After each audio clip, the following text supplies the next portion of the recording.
No audio.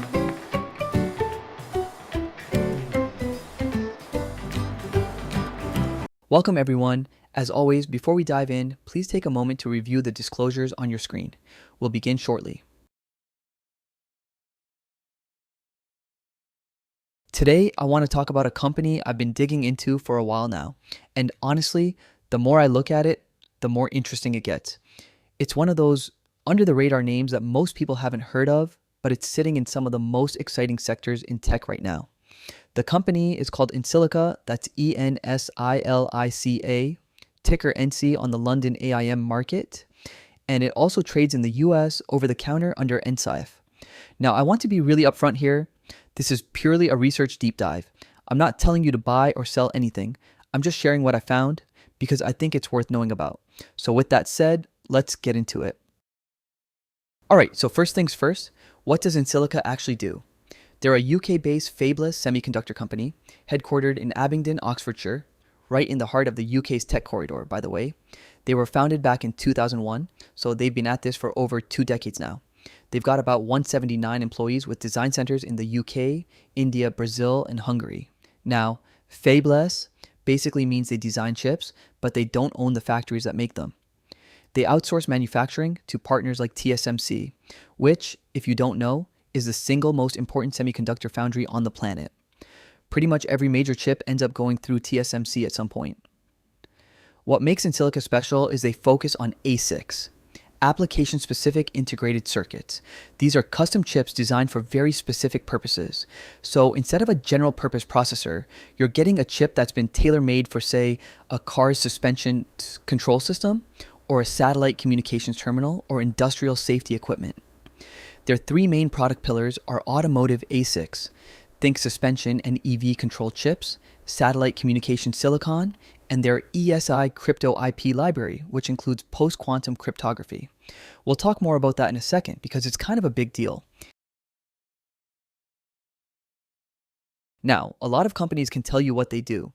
What I care about is, why can't somebody else just come along and do the same thing? That's the moat question. Let's look at that. Ensilica has 4 key competitive advantages, and honestly, any one of these alone would be noteworthy. Together, they create a pretty formidable moat. Number 1, post-quantum cryptography. So as quantum computing advances, all of our current encryption standards are basically going to become obsolete. NIST has already started formalizing new post-quantum cryptography standards. Ensilica got ahead of this. They updated their ESI crypto IP library with PQC accelerators back in early 2024. What that means is their security IP is already designed to resist quantum-based attacks, and here's the thing. Every connected chip in automotive, industrial, and satellite systems is eventually going to need this upgrade, so they're positioned to ride that wave. Number 2, they're a TSMC Design Center Alliance partner. That's not just a logo on their website.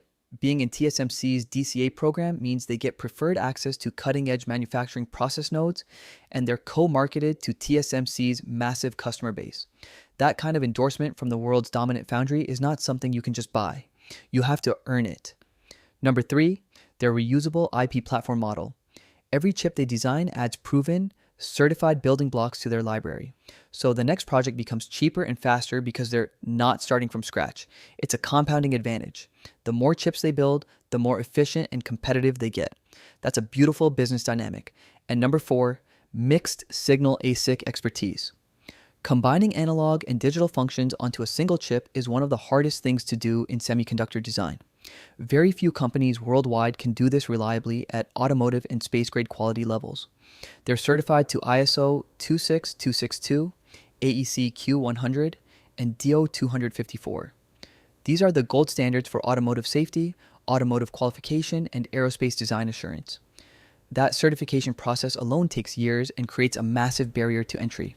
They've already shipped over 5 million automotive ASICs through TSMC for a premium SUV manufacturer's chassis control system. That's not a prototype. That's real volume production. So the moat is solid, but what's actually going to drive growth from here? Let me walk you through the catalyst on the next slide.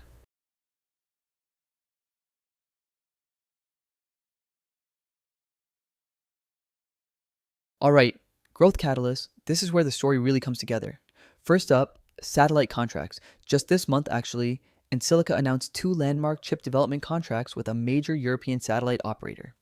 We're talking $6.8 million in non-recurring engineering revenue, plus potential supply revenues exceeding $50 million starting from 2030. And that's just from the user terminal components. They're now an end-to-end silicon partner for one of the largest satellite network programs currently being built. And there's potential match funding from the UK Space Agency on top of that. I mean, that's a pretty big endorsement right there. Second, automotive expansion. They've got a controller ASA contract worth over $31 million over 7 years. Their chips are already in production for premium vehicles, and they're expanding into new EV models with production ramping from 2025 onwards. The e-mobility sector alone has multiple supply contracts in the pipeline. And third, and I think this could end up being the biggest one, the post-quantum security wave. As NIST PQC standards become mandatory, basically every connected chip across automotive, satellite, industrial, and critical infrastructure is going to need to be redesigned with quantum-resistant security. Ensilica already has the IP for this. They're not scrambling to develop it, it's already done. That puts them in a really enviable position. Now, if you look at the revenue trajectory on the right side of the slide, you can see revenue went from £25.3 million in FY24, dipped to £18.2 million in FY25 due to some project timing, but is bouncing back to £28, £30 million in FY26 with management guidance. And with the satellite pipeline and automotive ramp, the path to £50 million plus in revenue by FY28 or FY29 looks increasingly plausible. That's not a guarantee, obviously, but the contracted visibility makes it more than just wishful thinking.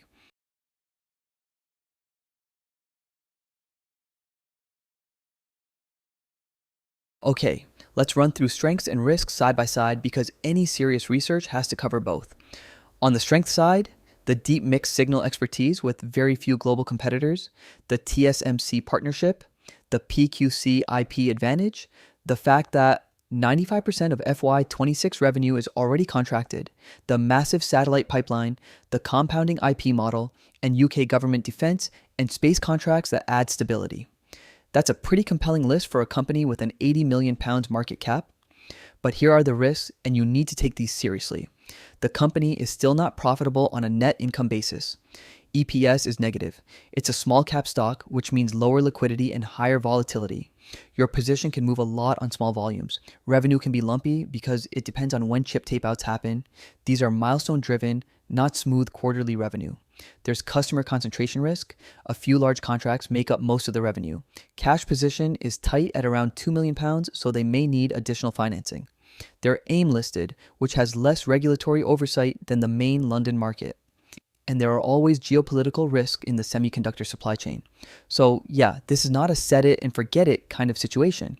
It's a company with real potential, but also real risks. You've got to do your homework and size your position accordingly. Which brings me to the last piece of the puzzle. Could someone just buy this whole company? Let's look at that on the final slide next.